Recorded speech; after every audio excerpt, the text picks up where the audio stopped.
sticking with football, we can move on to the NFL because that's a league? That is a league. Yeah, the No Fun League. Even though that's going hey, on. the USFL Championship just happened. It just happened. I don't care about any of the football ones. College football is enough for me. I get NFL, and I'm knee deep in NFL, and then college football does a little bit. Everything else just doesn't do it for me. Unless it's the Arena Football League in the 2000s, it doesn't do it for me. When John Elway was the owner of the Bon Crush, Jovi, that was a different and simpler time. That's one thing that we can say. The NFL, some quick headlines that we can clean up. Larry Ogunjobi, it was thought that he was going to re-sign with the Bengals, especially after the free agency moves that they made. He was obviously hurt in the playoff run and blew his knee, I think either the first or second round, so he didn't even play in the AFC Championship game, but he jumped ship. He's going to Pittsburgh and solidifying a little bit more of their defensive line. Isn't he the guy that pushed... what's his face, Rudolph? Yes, something? He was involved in that hole when Myles Garrett. Yeah, he was the other one that some kind of he kind of blew off the powder keg after. He was the one I think that the Pouncey jumped on top of. One of the Pounceys jumped on top of and was curb stomping in the end zone when that happened. Things come full circle, I guess. I mean, it's not like Mason Rudolph's going to fight for PT, so it's literally like he's the third quarterback. That's being generous. Yeah, really generous. You can put him in. People are forgetting that he's on the roster now. Yeah, what's that Tennessee guy? Hobbs? Is he still in the league? Mm-hmm. He's fighting for that third spot between him because they're not. Kenny Pickett's already above him, and you still have a big Mitch over there. So, honestly, as much as I don't like the Steelers, I do pay attention because I have to keep my eye on what they're doing because of the division rivalry. People are forgetting Mason Rudolph is on the roster, and people are also kind of forgetting about Big Dick Mitch to the fact where Kenny Pickett's just going to be the starter, mini hands and all. You're going to see the two gloves on the NFL football. People are saying Mitch may be back. He gets a little bit of time. He got out of Chicago, which Pittsburgh is not much more friendlier, but you're out of Chicago and out of that market, so maybe that's a little bit easier. He is going to have a competent head coach. He's not going to have Matt Nagy as head coach. Mike Tomlin, as much as I don't really like him. By the way, did you see he was on the podcast with Ryan Clark, Ryan Clark's podcast, and he was telling the story. Remember when he jumped out in front of the guy and accidentally tripped him? He's was kind of funny. I was watching on the Jumbotron and I thought he was on the opposite side of the field. He saw himself and said, oh shoot. That's me. Oh. Yeah. No, Tomlin is... I'd easily say top 5 coach in the league. So especially if you want to put the qualifier on it too, he's one of the first or most successful African American head coaches. Most successful. Other than him and Tony Dungy were the first two of that generation that laid the groundwork for everybody else that has been able to. Who knows? Maybe because look, there's no doubt the Steelers will not tank. So they'll hover around 500, and you have Mitchell Trubisky as your quarterback. You hover around 500. With that last even last year, for as bad as the Steelers were, we all knew that they were really, really bad. With Rottenberger's last year, they were still in the hunt up until the last week. Yes, and they were with the 3 wildcard teams, anything can happen. You can have a bad middle of the season, have a good start and end, and still wind up as the 8 or 9 seed. And then you just got to go on not a miracle run, but a run like you had, where you just come out of nowhere. Yeah, we were the 4 seed. We were the division champs. I know, but you were fighting for a wild card spot in Week 16 with coming here to Denver. So it's not like you were oh shoot, the Bengals are leading the division. I didn't even say that they were. I got asked by 4 guys in the bathroom whether or not I thought we were going to win out the rest of the schedule, and we won 3 out of the next 4. I was this is nice. Guess. Who thought this? I don't know what I'm supposed to do here. I felt like Ricky Bobby a little bit. ESPN did come out with their roster rankings now that some of the free agency moves and the draft it's kind of settled. Mini camps happened, and we're on that little bit of a break before OTAs, or not OTAs, camp and the scrimmages preseason will start. And the rankings, I have 3 listed. I have our 2 teams. I don't know if you were surprised by this or not. Buffalo came back by ESPN as the number 1 rated roster right now, which makes a little bit of sense with what they were able to do, getting Vaughn. Josh Allen's obviously hopefully going to take another step forward is what they're expecting. And you still have Stephon Diggs. I think losing Emmanuel Sanders is going to be a bigger issue than I still think the number 1 roster is still LA. I'm just like when you have 99 on one side and then 5 behind them, like that's still the best team in football until proven otherwise. It does say something though that Von Miller was willing to switch from the defense that he was with in LA last year to go. So I'm pretty sure Los Angeles he got paid a bag. I'm sure Los Angeles was looking at him like, yeah, I mean, we'll keep you. That was a solid run that you had with us. We'll keep you around and pay you whatever you want. Give you a nice little end of the career deal. I don't think the Rams have. Look, I know the salary cap is a myth in football, but I don't think they saw what he got. I can't have Kroenke start getting cold feet now. Yeah, they're like, he's got to rebuild the Avalanche. Make sure that you got to give Joe enough money to rebuild the Avalanche. So let's not stop cashing checks now, Kroenke. Yeah. It was just a little bit surprising to me when that whole thing did happen. It was also a little bit surprising to me the money that Buffalo threw, because we're talking about the Buffalo Bills where they've never paid anybody, and they've had Jim Kelly, Thurman Thomas, their defensive guys, Bruce Irvin. They've had like studs and NFL. Sorry, I had to bring that NFL Hall of Fame players, but they've never really backed up the Brinks truck, and they've done that now. They got Diggs in. They've got Diggs under contract. Josh Allen is not. Josh Allen's going to be the quarterback for Buffalo. He's the next Jim Kelly. He's just this generation of Buffalo fans. Jim Kelly. I'll even say it. He could, talent-wise, I don't think he may not have as successful his career as Jim Kelly did, but talent-wise, you could argue that Josh Allen probably maybe the most talented. All he needs is one Super Bowl championship, and he's got more. Or lose only 3 in a row instead of 4. Oh man, that guy. His football life is a great documentary. I recommend it to everybody who's seen it for Jim Kelly, but that is incredible. That man lost 4 straight Super Bowls. You want to talk about Corey Perry. Poor guy over here lost 4 with the same team. At least Jim Kelly was a good guy outside of things and wasn't a total. I can't even say what I want to say about Corey Perry. Corey Perry's a worm. He's accepted that nickname and he knows it as well. But Buffalo came in number 1. Cincy was ranked 8th. And I was reading the explanation. That was more so for the free agency moves that they made on the offensive line. There is still a big hole at left guard there, but we now have left tackle Jonah Williams, center Ted Karras, right guard Alex Capa, right tackle Lyle Collins. So I see where they're coming in that regard. My biggest thing is they still have not re-signed Jesse Bates. And the negotiations, 2 months yes, of the preseason, the timer is that's why ticking. You're ready. That's why you're ready. It's ticking a little bit.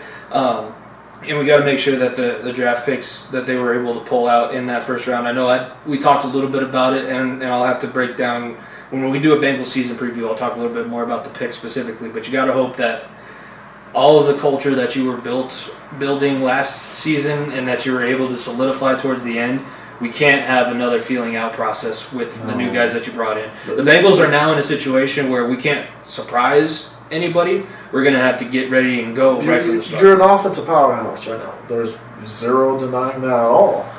But there are so many questions on the defense. So many. And it starts, like you said, with Bates. I would look if you were in a conference with Josh Allen, Patrick Mahomes, Russell Wilson now, Justin Herbert, and your best DB is still Ginobili. Like, come on now.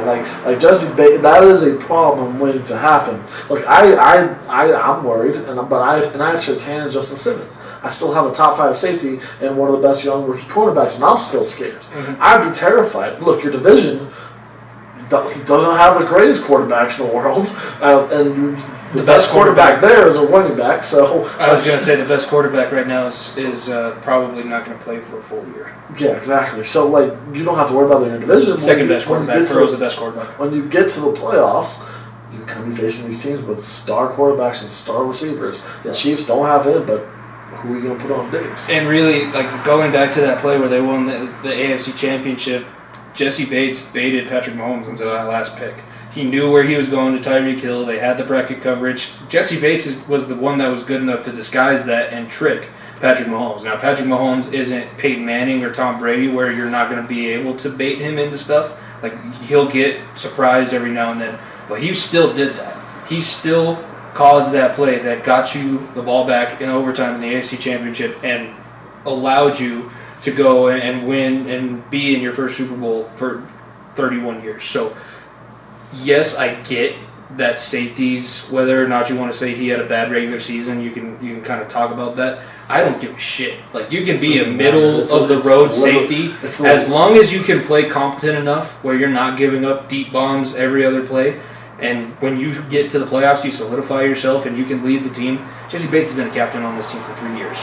He was not a highly touted pick when we brought him in. Everybody was saying, "Oh, we could have." I can't even think of who else was in his draft class, but I remember being on the forums, being in the Facebook groups, and talking to other Bengals fans like, why are we picking this kid like Jesse Bates out of Wake Forest? What is he ever going to do? And he's turned himself into one of the best leaders in the back end of the defense. And the reason why they're 8 right now is not because of their offense; it's because you don't have him on your team. There is no anchor. You can say Logan Wilson, that it doesn't matter up the middle. There's no one on the outside that can stop Devontae Adams. Stop. Look, I know Dolphins or whatever, but Tyreek Hill is still in your conference. I mean, you could go down the list of star receivers in the AFC alone that they'll have to face. Like you could be treading water big time. Like, look, this is a team that just lost the Super Bowl, and I have no problem with them being at 8 because all the questions on the defensive side of football. Yeah, there's still a lot of solidifying and a lot of retooling. I think as good as it started off with the free agency signings on the offensive line, it's gotten really stale, and that kind of scares me a little bit as a Bengals fan. Hopefully they've taken this time that they haven't really done anything else and put together a hell of a package for Jesse Bates. And then the last ranking that we'll look at before we talk a little bit more about the Deshaun Watson situation, the Broncos were in at number 14. Which I'm fine with. It honestly makes a ton of sense. It's because this team has a lot to prove. That's all it is. And look, I still think this team is better than the Raiders. I think this team is right up there with the Chargers, and the Chiefs lost a lot of pieces. So I don't have the rankings pulled up in front of me, but I know all the 4 AFC West teams are in the top 15. I can already tell without even looking at it. So we probably are the lowest, which is fine. You have a brand new quarterback. You have a lot of young pieces that are still proven guys, and that's fine. That's fine. Just prove it, guys. Like, prove people wrong. Look, everybody's still like, oh, Russell Wilson, who cares? You're still going to be last in the division. Well, prove it wrong. That's literally it is. There's more pressure on the Chargers. There's more pressure on the Chiefs than there is you right now. Because the Chargers are like, oh, Justin Herbert, he's in his rookie contract right now. You got to make a Super Bowl or make a big run before he gets paid. Patrick Mahomes just lost all those guys. He's an MVP top guy. What is his legacy going to look like? Like, the Broncos have no pressure whatsoever. You go out there, you go fight for a wild card or fight for a division win or a division championship, and you're right where you want to be. And look, you have a Hall of Fame quarterback now. You have a bunch of young guns. They're all on rookie deals. This is how you get to the mountaintop, right? Yeah. This is how you want to build yourself. And I have no problem with being at 14 because, like I said, we're really young defensively.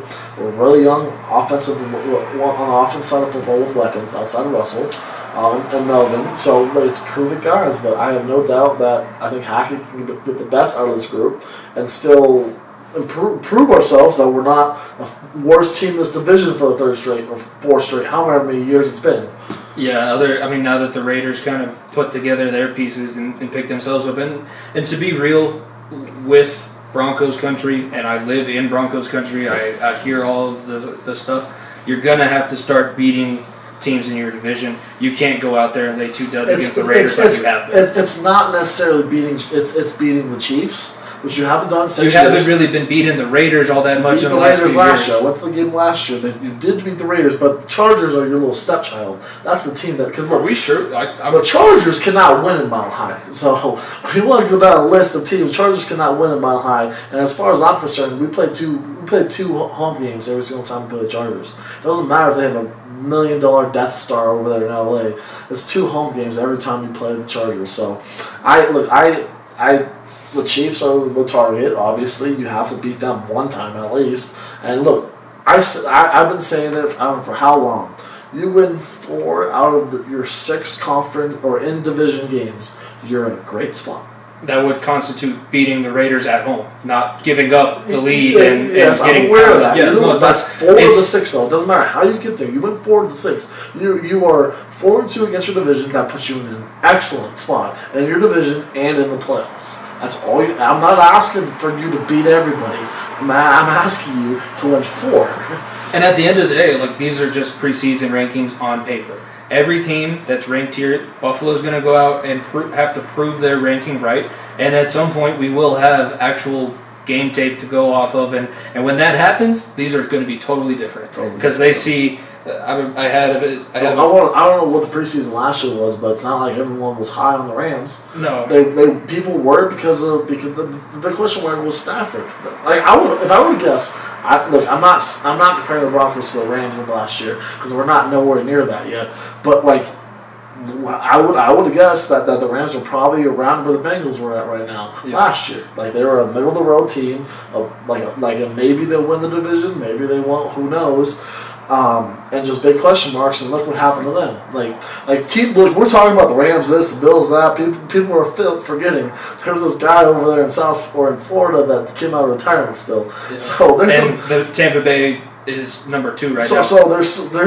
I'm still surprised. How was LA not 2? I'm still confused why LA's not top 2. If Buccaneers is a great team, but the Rams beat them. As far as I'm concerned, look, you lose Robert Woods, but you bring in Alan Jefferson. I think so. Oh my God, what's the guy's name? Van Jefferson wasn't there. Not Van Jefferson. It's Allen Robinson. Allen Robinson. There it is. Allen Robinson, probably a more consistent receiver than Robert Woods. I mean, you're just if he stays healthy, because Bobby Trees was out with an ACL. If he stays healthy, you're more consistent than him. I think the Rams. And you still have Cooper Kupp. Cooper Kupp's the best receiver in football. It's not even close. Yeah. It's the Rams have a lot of things going for them. As far as I'm concerned, like we said in hockey, like we said in basketball, so you dethrone the champs. It's still the Rams. Rams lead to lose. You got to go out and prove it. Just to finish out top 10, Bills number 1, Buccaneers number 2, Chargers at number 3. That's just blown. Rams at number 4. 5 is Green Bay, which makes absolutely no fucking sense. That's because of one guy. And if we're basing off one guy, are we really? I would take Russell Wilson over Aaron Rodgers. I would take current roster setup. I would take the Broncos roster over the Packers roster. Not even close. Without Devontae, if they had Devontae Adams, it's a different conversation. I don't know why the fuck that they're 3 spots ahead of the Bengals. Because that division is fucking ass. It is bad. It's literally it's literally going to be the AFC least or NFC least, whatever the fuck. It is, yeah, the NFC. 6 is Cleveland, which like we said, we don't know who their quarterback is. Deshaun Watson doesn't play. I think the Browns could be the 4th team in your division. Yeah, I'll say it. I may be a hot take, but Deshaun Watson doesn't play a game. You're really going to tell me Jacoby Brissett is going to lead your team to a playoffs? Hell no. No, this guy who wrote this article has no idea what he's talking about because he goes Browns at 6. And then at 7, it's Philadelphia. Bengals at 8. I've already seen Chiefs at 9. I don't know what you just pulled. Dolphins 10. That was ESPN Plus. I had to pay to read that article from that dumbass there. I think we could have done better. We might have to prove that we could do better. This guy's from Philadelphia. I don't know who the fuck who wrote this article, but he's got to be. Yeah, tell me Nick Sirianni's going to coach the 7th best roster on paper in the league. You got some other things going there. I don't know if it's legal in Philly, but you're definitely spending your recreational time doing something else.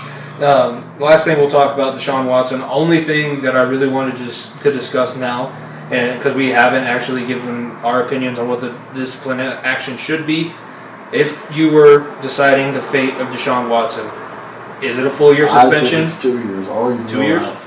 Because look at what the other cases of this similarity across the league. Everybody's got fucking 6 games. That was one charge. It was. I mean, that was one charge on video. Very bad charge. But fucking more than 55 cases, 26 confirmed, and you're telling me this guy you can only going to get a slap on the wrist? I think this is the NFL's chance to fucking send him to the fucking dryer. Because look, you have a chance to set a precedent that we're not about this.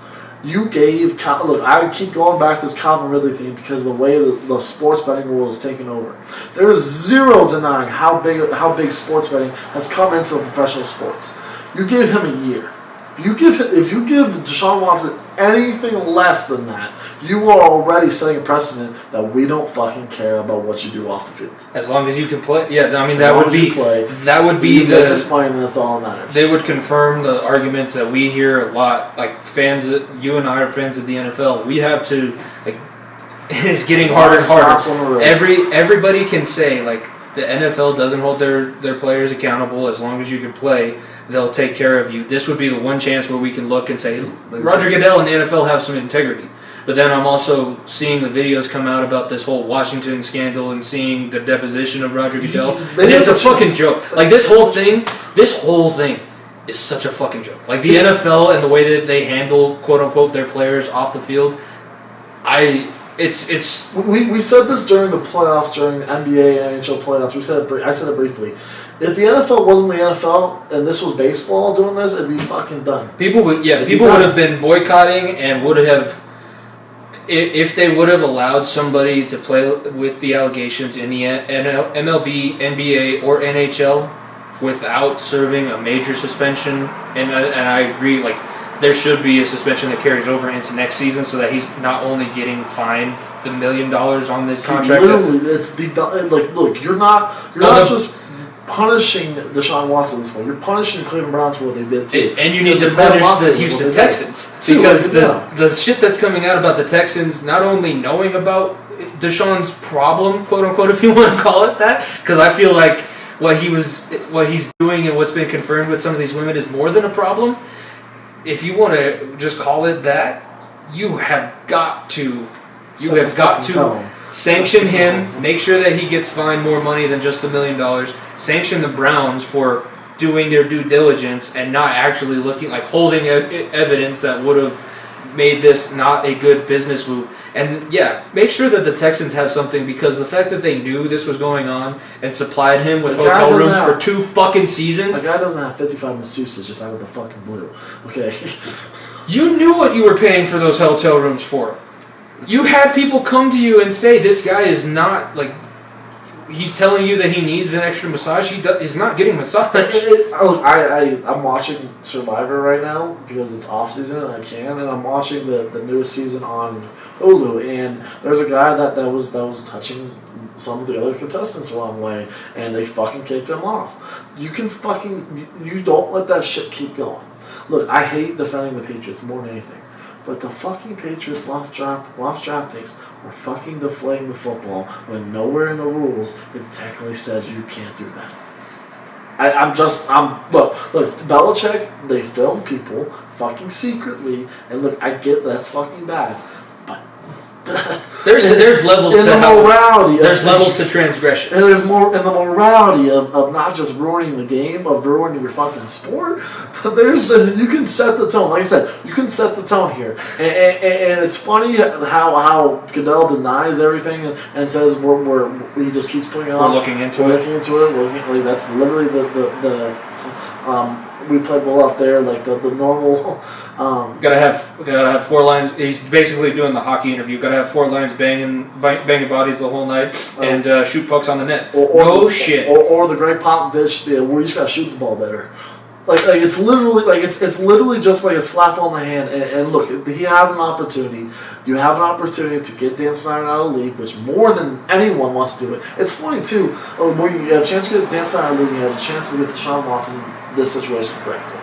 And it's funny because we talk the FIFA World Cup should be technically going on right now, but since Qatar is during winter right now, it happens during the fall. The World Cup is here in 26.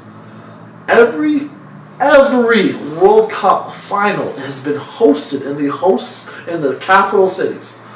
They straight up looked at Washington D.C. and said, "Fuck this." We're talking about a fucking organization that is more corrupt than anything in FIFA. And they said, no, we're going to go play in Texas. We're going to go play in SoFi Stadium. Because you're a shit stadium, you're a shit organization. And look, if we weren't, and luckily the United States has money to fucking burn with football and these gorgeous stadiums that they don't have to deal with going to Washington, D.C. and dealing with that. But if you have outside leagues and other things coming in and being like, I don't want a part of this, there's something that needs to be fucking said. It comes down to the league has to hold the players responsible, and it also comes down to television, like the TV companies and the advertising needs to hold the NFL accountable and stop and say, if Dan Snyder is still an owner, if Deshaun Watson gets less than a full season, probably a season and a half worth of suspension, we're going to have to pull a lot of this funding. And I get that they'll lose money in the long run, But if we really want to correct all this behavior, and remember after the Ray Rice thing, the NFL launched an entire year-long campaign of those commercials where the players were sitting there uncomfortable looking at the camera like domestic violence. It's a tough thing to talk about, but we have to talk about it. Well, Deshaun Watson wasn't in a relationship with these masseuses, but that's still it's a sexually violent thing that he was doing. We don't know if he was. You don't know what was we don't have video of what was going on behind the closed doors. But more than a couple dozen women do it, it's not like it's blowing smoke. And there's a reason, think about, it used to be a thing where women wouldn't be able to talk about the misconduct going on against them because they would have, it's uncomfortable, it's difficult to talk about, and I wouldn't want to share that in an open courtroom. But if these people are willing to go to court with Deshaun Watson, sit there and look at him in the eyes just so that they can get the satisfaction of knowing that this prick who was doing all of this shit to them is finally going to get some justice that is well deserved, and there's a lot of things that can go right and a lot of things that I'm expecting we're just going to have to sit here and go, NFL missed that, the TV agency should have pulled out, the advertising companies is still supplying the money, and we're just going to have to move on. At some point it's going to come down to the fans and the people that are allowing the NFL to be the monster that it is to take a step back and actually, if we're going to say we're not watching the NFL because of this situation and how they handled it, we're actually going to have to stay. And like I said, because the NFL's king, they let this shit fucking slide, and it's not happening. And look, the most recent thing that you can compare this to is easily the Donald Sterling case with the Clippers. He said some racist remarks to Magic Johnson, and what happened in literally a month's time. At the time, David Stern, the commissioner, went over and said, you're done here.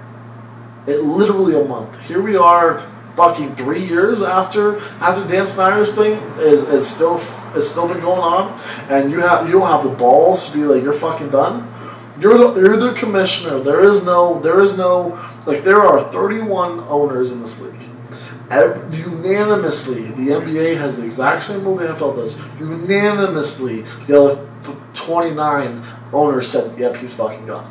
Look at the situation in Carolina. Carolina's owner was forced to sell the team one season after he had his incident, and that was the thing that was voted on by all of the other NFL owners. That's what's crazy to me is that these owners have to also. It's the fucking tax fraud. This guy can be in fucking jail for 30 years. We're talking about sales that you held from across the league. And that's what I thought was going to be his diamond. Yes, because the other owners were going to be like, oh, he's holding money back from us. How the hell did you get all this money? Yeah, I don't care if he was pimping out his cheerleaders overseas, and that's not me saying that. I'm paraphrasing what these other owners have put out. That's what their actions have shown. I don't give a shit if he was pimping out his cheerleaders to season ticket holders overseas.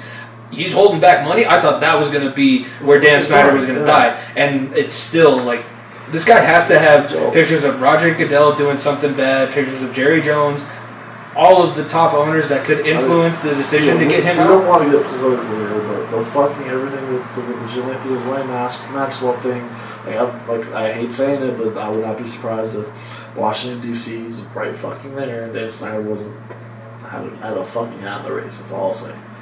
I hope that it's not that decision. I think that Deshaun, he's at least going to, if he gets anything less than this season plus the playoffs, that's a total miscarriage. I don't know why people are still blowing smoke on this Browns. You just have to throw in the fact that he won't, because if you don't put it in there, he can get a full season and then they make the playoffs by some miracle and he's able to come back and play in the playoff games. You have a chance to make it right. You have a chance to make it right.